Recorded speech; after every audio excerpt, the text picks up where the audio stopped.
اکثر اس بات کے اوپر بڑا دکھی ہوتا ہوں کہ اگر آپ ڈر رہے ہو کسی مسلمان کو قرآن کی آیت پیش کرتے ہوئے تو ایک لمحے کے لیے سوچیں کہ وہ شخص مسلمان ہے بھی یا کہ نہیں، کہ جس کو آپ ڈرے کہ میں نے ابھی اگر اسے قرآن کی آیت پڑھ کے سنائی نا تو مجھ پہ فوراً گستاخی کا فتویٰ لگا دے گا، ابھی اگر اسے قرآن کی آیت پڑھ کے سنائی نا تو مجھ پہ فوراً گستاخی کا فتویٰ لگا دے گا۔ السلام علیکم ناظرین، اس بندے کی یہ ویڈیو دیکھ رہا تھا میں، اور بڑا افسوس ہوتا ہے کہ جب بندہ خیانت کے ساتھ اور مکاری کے ساتھ مسلمانوں میں ایک عجیب سی وہ چیز پھیلانے کی کوشش کر رہا ہے کہ آپ خود دیکھیں ایسا کون سا مسلمان ہے، نام کا مسلمان ہو کوئی، اس کو آپ قرآن کی آیت پڑھ کے سنائیں اور وہ گستاخی کا فتویٰ لگائیں؟ ایسا کہاں ہو سکتا ہے؟ کون سا مسلک میں کون سا ایسا بندہ ہے؟ کوئی دلیل، کچھ پہ دلیل ہے؟ کوئی دلیل نہیں، یہ بس کیا ہے کہ ایک وہ ڈھونگ رچا رہا ہے، ڈھونگ کہ جی گستاخی۔ اب دیکھیں آگے، اگر کافر ہو تو پھر تو سمجھ آتی ہے، مسلمان کو اگر دوسرا مسلمان قرآن کی آیت پیش کرتے ہوئے ڈرے تو سر پھر ڈر جانا چاہیے کہ معاملہ بہت زیادہ بگڑ چکا ہے۔ میں آپ کو نمونے کے طور پہ ایک آیت پیش کر دیتا ہوں، اور آپ سے میں یہ ریکویسٹ کروں گا کہ یہ آیت کبھی بھرے مجمع میں، کبھی دوستوں کے اندر، کبھی اپنے خاندان کے لوگوں میں بیٹھ کے آپ اس آیت کو بیان کریں اور اس کا ترجمہ جس مکتب فکر کے وہ ہے نا اسی کا ہی ترجمہ پڑھ کے آپ بتا دیں۔ اچھا، اب باتوں میں تضاد آ گیا کہ یہ آیت پڑھ کے آپ کہیں بھی سنائیں گے تو آپ کو ڈر لگے گا مسلمان کو گستاخی کا فتویٰ، اور پھر کیا کہہ رہے ہیں کہ اسی مکتب فکر کا ترجمہ، اس کا مطلب ہے ترجمے میں جب آیت ہے اور آیت کو مانا ہے تو مسلمانوں نے ترجمہ کیا ہے، تو جس مسلک کے بندے کو آپ وہ پڑھ کے سنائیں گے اور وہ گستاخی کا فتویٰ لگائے گا، اسی مسلک کی تو آپ خود کہہ رہے ہیں انہوں نے ترجمے کی ہوئی ہیں، تو گستاخی کا ترجمہ انہوں نے کیوں کیا ہے؟ اگر وہ گستاخی سمجھتے ہوتے، کوئی مسلک بھی، چاہے وہ کسی مسلک کی طرف یہ اشارہ کر رہا ہے، کوئی مسلک بھی ہو، اگر وہ اس آیت کو گستاخی سمجھتا ہوتا تو اس کا ترجمہ کیوں کرتا؟ اب خود کہہ رہا ہے جی آپ ان کے مسلک کے ترجمہ اٹھا کے دیکھ لو، بھائی جب وہ ہے ہی گستاخی ان کے نزدیک تو وہ ترجمہ کیوں کریں گے؟ تو گستاخی ترجمہ کیا جاتا ہے؟ نہیں، گستاخی کا ترجمہ نہیں کیا جاتا، لیکن یہ ڈھونگ رچا رہا ہے نا، اب اپنی ہی بات میں تضاد آ گیا۔ اسی ویڈیو میں پہلے کیا کہہ رہا ہے کہ آیت ترجمہ پڑھ کے سنائیں گے تو وہ گستاخی کا فتویٰ لگائیں گے، اب خود کہہ رہا ہے انہی کے ترجمہ اٹھاؤ اور انہی کے ترجمے سے وہ آپ پڑھ کے سناؤ۔ اس کا مطلب ہے اگر وہ گستاخی سمجھتے ہوتے تو وہ ترجمہ کیوں کرتے؟ وہ لکھتے کیوں؟ ترجمہ جب کیا ہے تو قرآن کی آیت سمجھتے ہیں، گستاخی نہیں سمجھتے، تبھی تو کیا ہے۔ اب آگے دیکھیں، اور اس کا ترجمہ جس مکتب فکر کے وہ ہے نا اسی کا ہی ترجمہ پڑھ کے آپ بتا دیں اور پھر دیکھیں آپ کے ساتھ ہوتی کیا ہے۔ حالانکہ قرآن کی آیت ہے، ترجمہ بھی ان کے اپنے علماء نے کیا ہوا ہے، خواہ احمد بریلوی صاحب کا ترجمہ اٹھا لیں، اشرفی تھانوی صاحب کا اٹھا لیں، جونا گڑھی صاحب کا اٹھا لیں، فتح محمد جلندری کا اٹھا لیں، سید فرمان علی شاہ کا اٹھا لیں، میں نے سارے فرقوں کے علماء کے نام لے دیے۔ یہ سنیں جی آیت، سورۃ الاعراف، آیت نمبر 188۔ اعوذ باللہ من الشیطان الرجیم، بسم اللہ الرحمن الرحیم۔ قل لا املک لنفسی نفعا ولا ضرا، اے نبی تم فرما دو کہ میں تو اپنی جان کے لیے بھی نہ کسی نفع کا مالک ہوں نہ کسی نقصان کا، الا ما شاء اللہ، ہاں مگر جو اللہ چاہے۔ تو اگر نبی علیہ السلام کو اپنی ذات کے حوالے سے اختیار نہیں ہے تو کسی دوسرے کو نفع دینا تو یہ بہت بڑی بات ہو جائے گی نا۔ اور ابھی یہ بات اچھا، اصل میں جو اس میں وہ پیٹ میں درد تھا نا، وہ درد نکالا اس نے۔ اب کہیں اور آیتیں بھی ہیں، یہ اس کے بعد جو آیت آئی انا اعطیناک الکوثر فصلی لربک وانحر ان شانک هو الابتر، اور اس کے علاوہ دیگر بھی قرآن کی آیات کریمہ آئیں کہ جن میں اللہ تبارک تعالیٰ نے اپنے نبی کو شان و شوکت سے نوازا ہے۔ اب قرآن میں کئی چیزیں ایسی ہیں جو پہلے اللہ نے اس کے بارے میں کچھ حکم نازل فرمایا، بعد میں کچھ نازل فرمایا، تو جو حکم ہے ان دونوں کو دیکھنا پڑے گا اور پھر اس میں کوئی ایک اعتدال پسندی کے ساتھ فیصلہ کرنا پڑے گا۔ مثلاً اب تو قرآن میں تو اللہ نے یونس علیہ السلام نے فرمایا کہ لا الہ الا انت سبحانک انی کنت من الظالمین۔ اب آج کوئی کھڑا ہوئے نعوذ باللہ من ظالم، یونس علیہ السلام ظالم تھے، کوئی اس طرح گستاخی کرے گا؟ نہیں۔ اب یہ جو اللہ فرماتا ہے کہ میں بحر و بر کا خالق ہوں، میں جانوروں کا بھی خالق ہوں، میں اللہ قرآن کریم فرماتا ہے کہ ہر خشک و تر ہر چیز کو میں نے پیدا کیا۔ اب خنزیر کو کس نے پیدا کیا؟ اب کوئی کل جو ہے بندہ مرز جیسا کھڑا ہو جائے اور وہ یہ کہے کہ جی اللہ تو خالق خنزیر ہے، یہ اللہ کی شان بیان ہو رہی ہے، اللہ خالق خنزیر ہے، یہ اللہ کی شان بیان ہو رہی ہے، تو بھائی جب ایسا کہیں گے تو کیا ہے، ہند الفقہا خالق خنزیر کہنا اللہ کو یہ کفر ہے، حالانکہ حقیقت ہے، یہ بات حقیقت میں بنی، لیکن جو ہے وہ حقیقی بات بھی اس کا تعویل کرنی ہے، ادب کے ساتھ بات کرنی ہے، بے ادبی نہیں لانی، اس لیے ادب ضروری ہے دین کے ساتھ ساتھ۔ واللہ خیر الماکرین، کہ اللہ جو ہے مکر واللہ خیر الماکرین، کہ اللہ جو ہے وہ بہتر مکر کرنے والا ہے۔ اب لفظ مکر جو ہے یہ عیب ہے، اب یہ عیب لفظ مکر کا معنی مکر ہی کر کے نا آپ اس عیب کو اللہ کے ساتھ جوڑیں، آپ کافر ہو جائیں گے۔ بات سمجھ نہیں آئی؟ اللہ کے ساتھ کسی عیب کو جوڑنا یہ کفر ہے، جب قرآن میں اللہ فرماتا ہے کہ اللہ مکر کرنے والا ہے، تو اب کیا یہ لفظ مکر کا معنی اللہ کی طرف آپ اس کا راجع کریں گے؟ اللہ نہیں کریں گے۔ اس کے اندر ہم کیا کریں گے؟ اس ترجمے کے اندر ہم تعویل کریں گے یا باقی دیگر جو شانیں ہیں ان کے ساتھ ملا کر کے بات کریں گے۔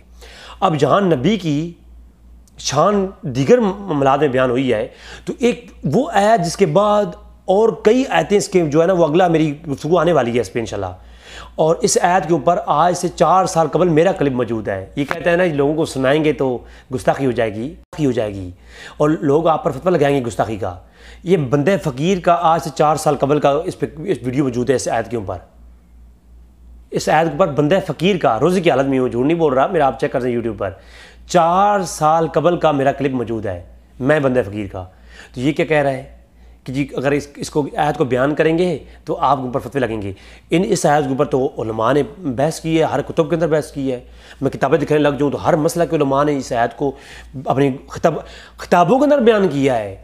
آپ علم غیب کا عنوان نکالیے، آپ علماء کو سرچ کریں، آپ کو علم غیب کے موضوع پر اس کے اوپر تحقیقات ملیں گی، اور امام نووی رحمہ اللہ نے اس آیت کے اوپر جو بحث کی ہے وہ تمام سنت کو بھی عقیدہ ہے۔ اس میں آگے چل رہی ہے، اچھا وَلَوْ كُنْتُ أَعْلَمُ، تو میں اپنے اللہ کے رسول نے کیا فرمایا یہاں پر، اس آیت پہ غور کریں کہ اگر میں اپنے کسی نفع نقصان کا مالک نہیں ہوں، ٹھیک ہے، الا ما شاء اللہ، میں اب اللہ کا استثناء کھا گیا یہ، کیونکہ اس کو اللہ کا اس کو پتہ ہی نہیں ہے نا، عربی کی پڑھی جو نہیں ہے اس نے کہا کہ جی کہ اللہ نے فرمایا اے نبی آپ کہہ دیجئے کہ لا املک لنفسی، کہ اے نبی آپ کہہ دیجئے کہ نفعا ولا ضرا، کہ اے نبی آپ کہہ دیجئے میں کسی نفع اور نقصان کا مالک نہیں ہوں۔ یہاں تک بات اس نے بتائی، الا ما شاء اللہ، اب اللہ کا استثناء یہ پوری ویڈیو میں اس نے بیان نہیں کیا، کیوں؟ مگر جیسے اللہ چاہے۔ تو ہم تو یہی ہمارا عقیدہ ہے، ہم تو یہ کہتے ہیں کہ اللہ کے چاہنے سے نبی ہر چیز چاہتا ہے، خود سے نہیں، خود سے چاہے گا تو وہ خدا ہو جائے گا، اور خود سے جو مانے گا وہ خدا مانے گا، وہ اللہ کے برابر مانے گا نا، تو پھر ہم تو ایسی کیپیسٹی اللہ کے رسول کے لیے نہیں مانتے، اور جو ایسا مانے گا ہم تو کہتے ہیں وہ مشرک ہے، اور عیسی علیہ السلام کے چاہنے والوں نے ایسا ہی کیا، ٹھیک ہے۔ لیکن اللہ جب عطا کرے، جب اللہ اختیار دے، تو پھر اللہ ایسا اختیار دیتا ہے، سورہ کاف کے اندر ہے کہ خضر علیہ السلام نے بچے کو قتل کر دیا، پوچھا کہ بچے کو قتل کیوں کیا ہے؟ میرا یہ آج موضوع نہیں ہے، صرف میں آج ویڈیو دکھا رہا ہوں، اس منافق کی ویڈیو دکھا رہا ہوں، میرا موضوع وہ نہیں۔ اگر موضوع وہ آ جائے میں قرآن سے دکھاؤں کہ اللہ نے کس کو کتنا اختیار دیا۔ خضر علیہ السلام کو اللہ نے اختیار دیا کہ خضر علیہ السلام نے ایک بچے کو قتل کر دیا، سورہ کاف کے اندر واقعہ پورا موجود ہے، میرے ویڈیو آ چکی ہے آلریڈی۔ موسیٰ علیہ السلام نے پوچھا کہ کیوں کیا ایسا، تو اس نے کہا کہ اس لیے کیا کہ یہ بڑا ہوگا اور بڑا ہو کے کافر ہوگا۔ اے خضر، یہ تجھے علم غیب کس نے بتایا ہے کہ بڑا ہوگا؟ جو بعد میں ہونا ہے وہ تو صرف اللہ ہی جانتا ہے، اللہ کے سوا کوئی نہیں جانتا۔ جو کل کو کیا ہوگا، قیامت کب آئے گی، یہ کون جانتا ہے؟ اللہ ہی جانتا ہے اور کوئی نہیں جانتا۔ اے خضر، یہ بچہ بڑا ہوگا اور بڑا ہو کر کافر ہوگا، اور والدین کو بھی کافر کرے گا۔ جب کرے گا تو خضر تو کون ہوتا ہے؟ تو خدا ہے؟ تو کو قتل کر رہا ہے اس کو؟ اور موسیٰ نے بھی آگے سوال نہیں اٹھایا، قربان جب موسیٰ کے عقیدے پر بھی موسیٰ علیہ السلام نے یہ نہیں کیا، تو خضر یہ تو اللہ کا کام ہے نا، جب بڑا ہونا اسی قسمت میں ہے تو کون ہوتا ہے اس کو قتل کرنے والا؟ ہائے ہائے ہائے، اب قتل کرنا یہ کس نے اختیار دیا کسی شخص کو؟ اللہ نے اختیار دیا ہے کہ کسی کو معلوم ہو جائے کہ یہ بڑا ہو کر کافر ہوگا اور اس کو قتل کر دے؟ ادھر تو مولا علی کرم اللہ الکریم ہے، مولا علی کو بتایا گیا کہ مولا علی آپ کو پتہ ہے کہ آپ کو شہید کون کرے گا؟ کہا کہ یہی شخص ہے جو مجھے شہید کرے گا۔ تو کہا کہ پھر جب شہید کرے گا تو اس کو ابھی پکڑ دے، اولاد میں کیوں نہیں ڈالتے؟ اولاد میں ڈالیے۔ کہا کہ شریعت کا حکم یہ ہے جب تک واقعہ ہو نہ جائے ہم کوئی قدم اٹھا نہیں سکتے، ہمیں شریعت اجازت نہیں دیتی، ایک کام ہوا ہی نہیں ہے، پہلے ہم کون ہیں کوئی کام اس پہ قدم اٹھانے والے۔ اسی طرح آپ دیکھیں خضر علیہ السلام کون ہے پہلے قدم اٹھانے والے؟ کوئی وحی آئی تھی؟ کوئی کرینہ تھا؟ نہیں، کرینہ نہیں، اللہ نے ایک علم دیا ہوتا، اختیار دیا ہوتا، جو علم سے معلوم ہوتا اس پہ وہ اختیار استعمال کرتے۔ خضر علیہ السلام کی یہ شان تھی۔ تو اللہ کے نبی صلی اللہ علیہ وسلم جو ہیں ان کو اختیار نہیں دیا گیا الا ماشاء اللہ۔ اب آگے دیکھیے، کنکلوڈ نہیں ہوئی یہ آیت، اس میں آگے چل رہی ہے۔ وَلَوْ كُنْتُ أَعْلَمُ الْغَيْبِ، اور اگر میں خود غیب جان لیتا ہوتا، اس طرح کہ ہمارے بریلویوں کا یہ عقیدہ ہے۔ خود، یہ خود کا معنی کہاں سے نکالا جناب؟ یہ کوشچن ہے میرا۔ اگر میں خود غیب جان لیتا ہوتا، اگر خود کا معنی انہوں نے سلیس اردو کے تحت نکالا ہے تو ہم نے بھی ذاتی کا معنی سلیس اردو کے تحت نکالا ہے۔ عقیدہ ہے، جب ہم انہیں یہ بات کرتے ہیں تو وہ آگے سے لڑتے ہیں، نہیں ہم تو کہتے ہیں اللہ بتاتا ہے، نہیں یہ مسئلہ نہیں ہے۔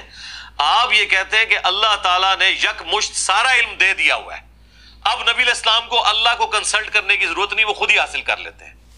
کس نے کہا ہے بھائی؟ ہم تو کہتے ہیں کہ اللہ تبارک تعالیٰ نے اپنے نبی کو زمینوں اور آسمانوں کا علم عطا کیا ہے۔ حضور جب جس طرف توجہ فرماتے ہیں حضور کے علم میں آ جا، اللہ تبارک تعالیٰ وہ حضور کے علم میں ڈال دیتے ہیں۔ بس ہمارا عقیدہ یہ ہے کہ اللہ کے رسول جس طرف توجہ نہ فرمائیں، اللہ کے رسول جس طرف توجہ نہ فرمائیں وہ حضور اس طرف توجہ نہیں جاتی، تو حضور کے علم میں وہ چیز نہیں۔ جب حضور توجہ فرماتے ہیں حضور کے سامنے وہ چیز عیاں ہو جاتی ہے۔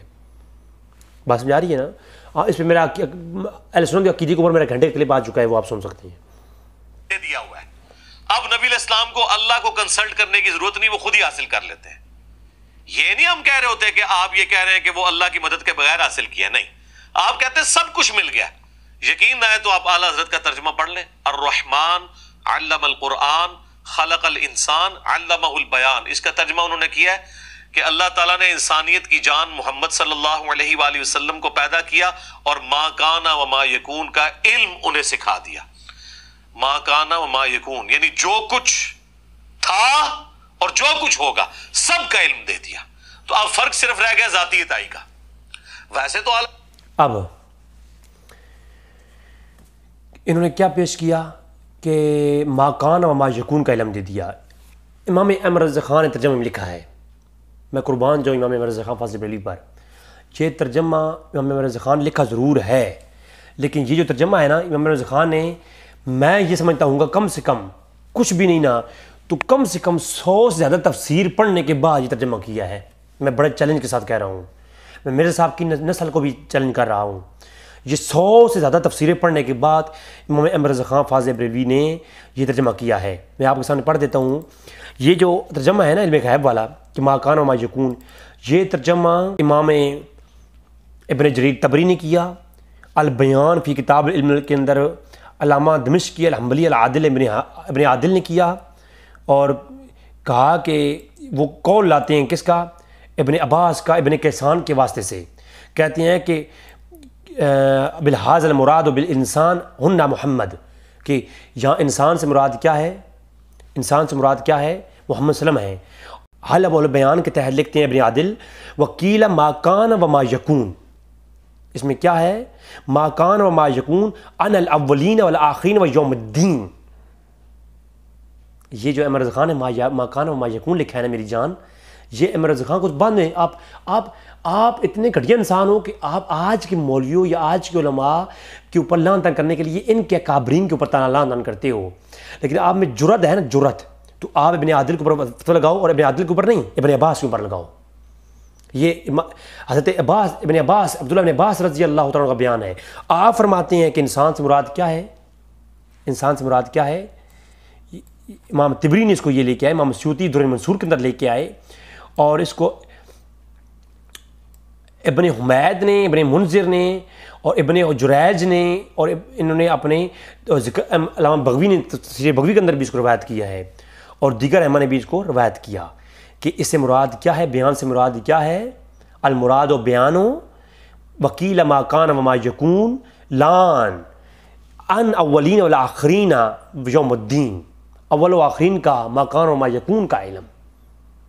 تو یہ کون مراد دیا، کس نے مراد دیا؟ یہ مرزا خان کا نہیں لیا، مرزا خان سے پہلے جن ائمہ نے کیا ہے نا ان کے اوپر فتویٰ اٹھاؤ، اور بیہقی کے اندر بھی یہ روایت سند کے ساتھ موجود ہے، اس کو ان کے امام بیہقی کے اوپر فتویٰ لگاؤ، ابن عباس کے اوپر، ابن کثان کے اوپر فتویٰ لگاؤ تم، کیونکہ تم ہو جاہل، تم نے صرف آج کے لوگوں کو دبانے کے لیے صرف رہ گیا ذاتی اتائی کا۔ ویسے تو اعلیٰ حضرت کہتے ہیں الدولۃ المکیہ کے اندر جو انہوں نے علم الغیب کے اوپر کتاب لکھی ہے، وہ کہتے ہیں کہ انبیاء اور اللہ کے علم کا تو ایسا ہی فرق ہے جیسے ایک سمندر ہو اور دوسری طرف ایک قطرہ، کوئی اگر پرندہ اپنی چونچ میں لیتا ہے تو اتنا ڈفرنس ہے، لیکن جب ڈفرنس ایک قطرہ کوئی اگر پرندہ اپنی چونچ میں لیتا ہے تو اتنا ڈفرنس ہے، لیکن جب ڈفرنس پوچھے کہ جو اتنا بڑا ڈفرنس ہے کہیں پھر جھلکنا تو چاہیے نا۔ تو جیسے آپ یہ بات کریں کہیں گے آپ نبی کے علم کو ناپ رہے ہیں، آپ تو بڑے گستاخ ہو گئے، ناپا تو آپ نے خود ہے، آپ نے کہا کہ سمندر اور قطرے کا فرق ہے، تو کوئی ہمیں موٹا سا فرق بتا دینا، اچھا تو فوراً گستاخی کا فتویٰ لگائیں گے۔ کہتا ہے جی ناپا آپ نے خود ہے، یہ ناپا احمد رضا خان نہیں ہے، جہل ہے۔ صحیح بخاری کے اندر روایت ہے کہ قصص وہ قصہ بیان کرتے ہوئے خضر علیہ السلام والا، یہ خضر علیہ السلام والا جو واقعہ ہے سورہ کہف کے اندر، سورہ کہف کی تفسیر میں قصہ بیان کرتے ہوئے خضر علیہ السلام سے جب موسیٰ علیہ السلام نے کہا کہ اے موسیٰ علیہ السلام نے کہا ہے خضر اللہ نے تجھے اتنا علم دیا ہے، تو خضر علیہ السلام نے کہا کہ اے موسیٰ وہ سامنے دیکھ، تو ایک سمندر سے ایک چڑیا نے پانی لیا، جب چڑیا نے پانی لیا نا سمندر سے تو خضر علیہ السلام نے کہا اے موسیٰ جو چڑیا نے پانی لیا ہے نا چونچ میں وہ ہمارا علم ہے، اور یہ جو سمندر کا پانی ہے نا یہ اللہ کا علم ہے۔ تو ہم یہ کہتے ہیں کہ زمینوں آسمانوں کا جو علم ہے جو اللہ نے اللہ کے رسول کو دیا ہے یہ تو قطرے برابر، اور جو باقی جہان ہے اللہ کے، اور جو باقی جو ہے اللہ کے جو ہے اللہ نے کائناتیں بنا رکھی ہیں تو ان کا جتنا بھی علم ہے وہ اللہ نے جو ہے وہ اللہ کا علم ہے۔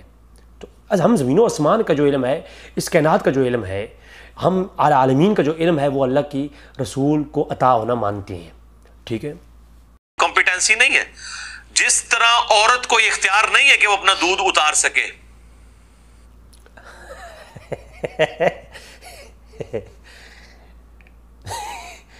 کہتا ہے کہ اب دیکھیں مثالیں بھی اس کی دیکھیں نا، وہ مجھے ایک چلے چھوڑیں، میں ایک مصنف کو پڑھتا ہوتا ہوں، وہ جب بات سمجھاتا ہے نا تو اس طرح کی گھٹیا مثالیں دیتا ہے، وہ مصنف بھی کافر گزرا ہے، میں نام نہیں لیتا، تو اس کی پوری کتاب ہے کہ اس مصنف کے پسندیدہ واقعات، تو اس کی بھی نا وہ پوری کتاب چھپنی چاہیے کہ یہ نا مثال کیسے دیتا ہے، یا تو لڑکی کی دے رہا ہوگا یا عورت کے دودھ اترنے کی دے رہا ہوگا۔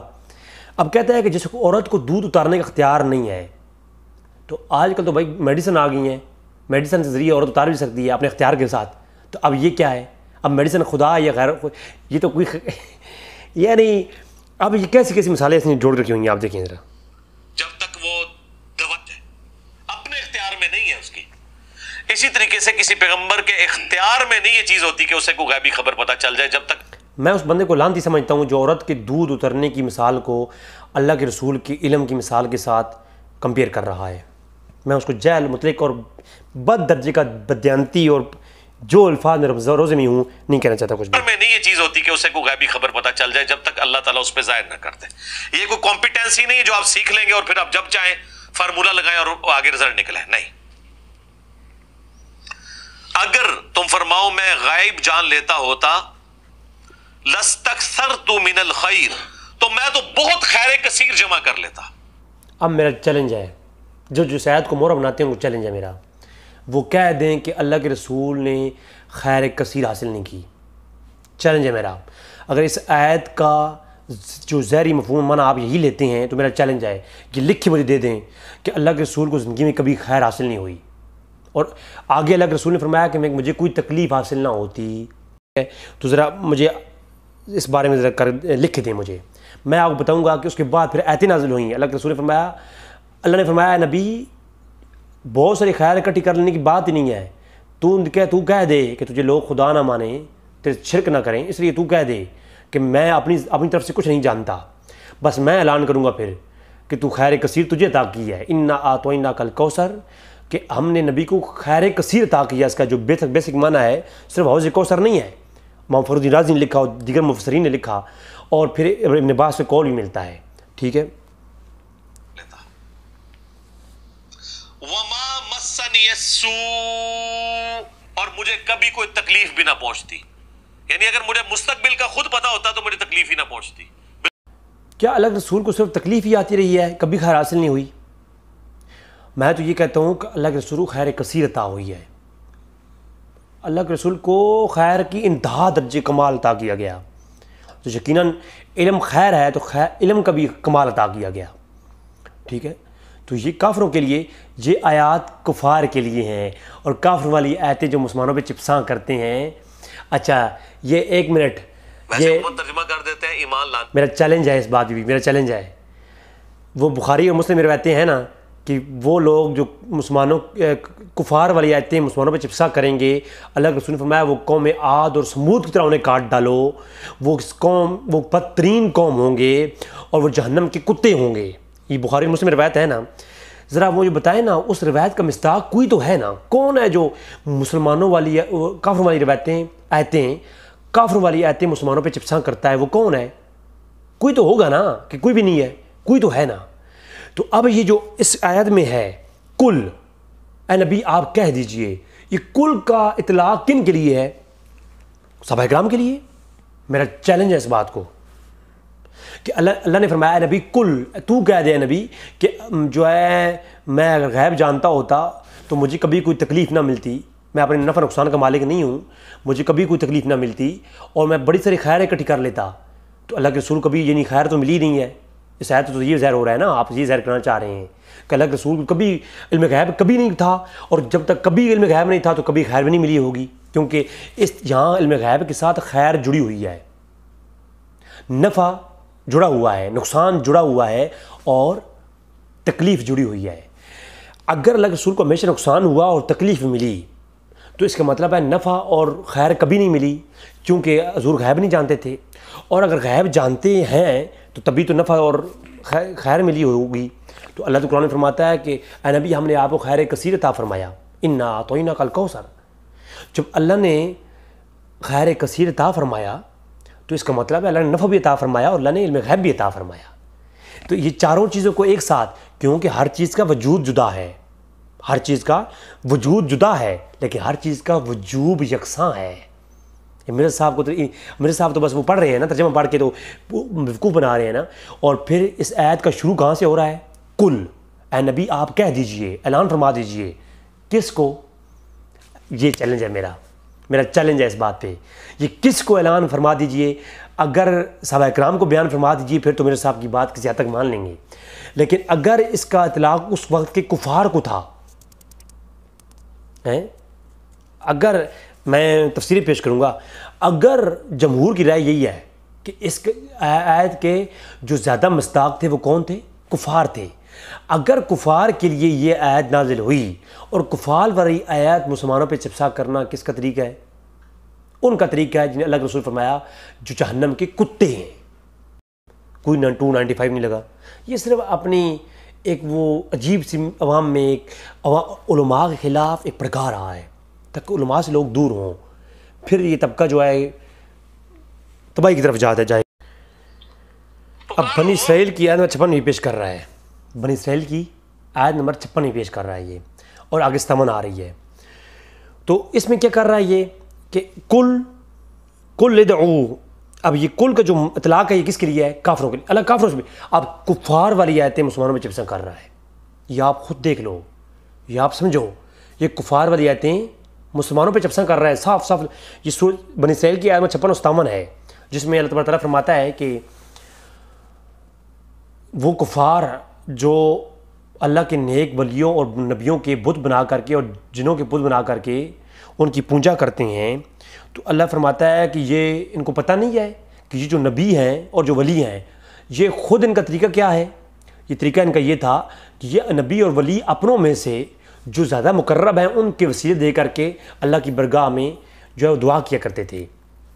تو اب کیا ہے، اس نے کتنا بڑا ڈرامہ چلایا کہ ایک آیات جو کفار کے لیے جو بت بنا کے عزیر علیہ السلام کی اور عیسیٰ علیہ السلام کی اور موسیٰ علیہ السلام کی اور جنوں کے اور اس طرح کے جنوں کے متعلق ان کی پوجا کرتے تھے، ان کی جو ہے نا متعلق یہ آیات اتری اور اس کی تفسیر بخاری مسلم میں ہے، آگے انشاءاللہ میں کلپ لاؤں گا اس کے متعلق. تو جو ہے یہ کیا ہے، اس نے اس آیت کو فٹ کیا کدھر؟ بابوں پر، یعنی اولیاء اللہ پر، مسلمانوں پر، اہل سنت پر.